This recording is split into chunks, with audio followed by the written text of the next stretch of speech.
খুলনা নগরীর লবণচড়া থানার ৮০ বিঘা এলাকায় একই দিনে দুই যুবককে গুলি করে হত্যার ঘটনায় আতঙ্ক ছড়িয়ে পড়েছে। বুধবার সন্ধ্যায় মঞ্জুরুল ইসলাম নামে এক যুবককে ছুরিকাঘাত ও গুলি করে হত্যা করা হয়। এর কয়েক ঘন্টা পর ঘটনাস্থলের মাত্র ৫০০ গজ দূরে নাজমুল নামে আরেক যুবকের গুলিবিদ্ধ মরদেহ উদ্ধার করে পুলিশ। খুলনা বিভাগীয় প্রতিনিধি মোহাম্মদ অসীমের পাঠানো তথ্যচিত্রে ডেস্ক রিপোর্ট।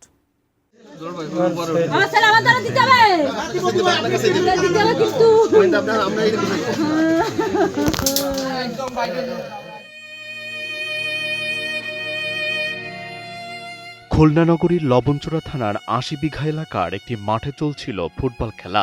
হঠাৎ একদল যুবক মাঠে এসে খুঁজতে থাকে মঞ্জুরুল ইসলামকে। এক পর্যায়ে মঞ্জুরুলকে পেয়ে পেটে ছুরিকাঘাত এবং পায়ে গুলি করে পালিয়ে যায় দুর্বৃত্তরা।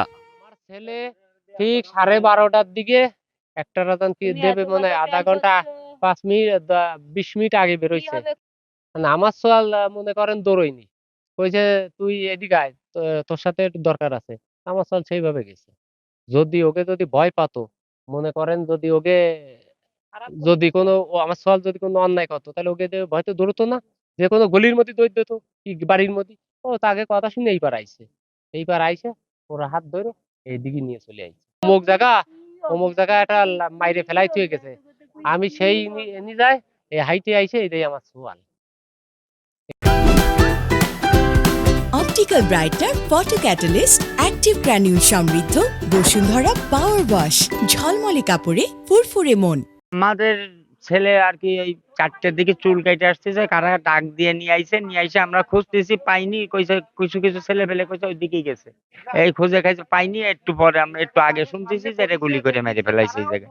ভাইপোটারে মনে করেন বেলা 4টের দিকে নিয়ে আইছে, এটা ধরে নিখোঁজ বেলা 4টেতে। আমরা খোঁজ দিয়ে আইসে মনে করেন পাইনি। তার আগে এটা মারামারি হয়েছে, গোলাগুলি হয়েছে, একজনের মাইরে থুয়ে চলে গেছে, দুইজনের কোপায় থুয়ে গেছে, তাই শুনি আমরা মনে করেন চলে গেছি।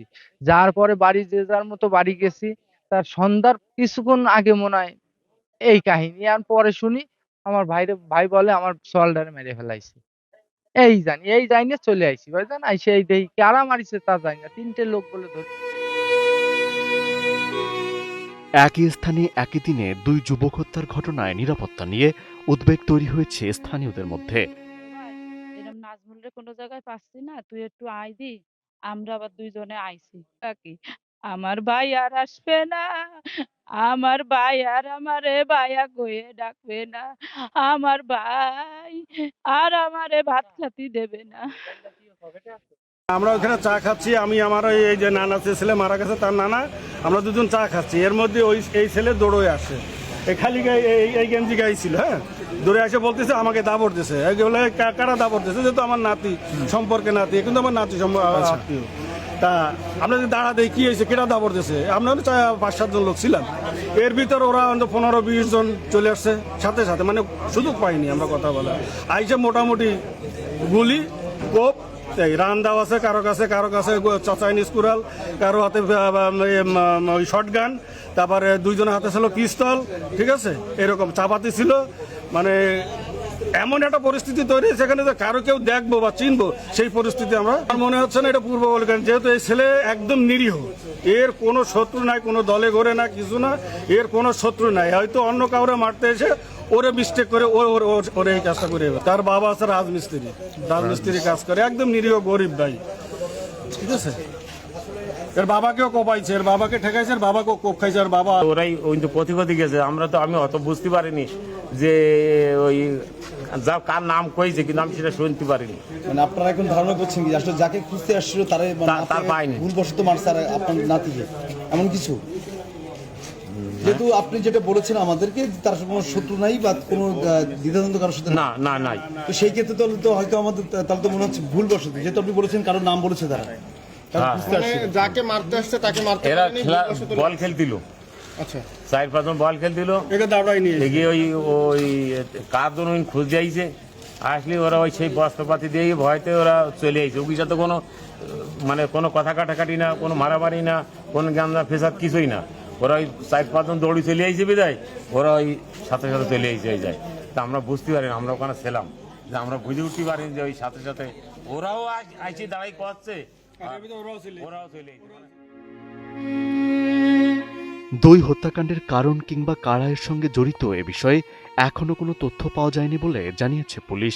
আচ্ছা, সেটা হলো সন্ধ্যার ঠিক আগ মুহূর্তে আমরা এরকম সংবাদ পাই যে আমাদের লবণচড়া থানাধীন ৮০ বিঘা যে আমাদের কালভার্ট, এখানে একটা শুটিং ইনসিডেন্টে একজন লোক নিহত হয়েছে। তো সাথে সাথে আমরা থানার টিম এখানে চলে আসছি। চলে এসে আমরা ওই লাশটা শনাক্ত করা হয়েছে এবং লাশটাকে আপনার আমাদের খুলনা মেডিকেল কলেজ হাসপাতালে প্রেরণ করা হয়েছে মর্গে। তারপরে আমরা যখন অভিযান পরিচালনা শুরু করি আমরা থানার টিম, তখন আবার আমরা জানতে পারি যে ওই ঘটনাস্থল থেকে আপনার 250-300 গজ দূরে আর একটা লাশ পড়ে আছে। তো সাথে সাথে আমরা ঘটনাস্থলে এসেছি, এসে আমরা এখানে একটা গুলির খোসা পেয়েছি এবং লাশটাকে এখানে একজন বীর মুক্তিযোদ্ধা ওনার বাড়ির একদম চিপায়, যেখানে আসলে ঢোকাটাও কঠিন, ওখানে একটা আমরা ডেড বডি পেয়েছি।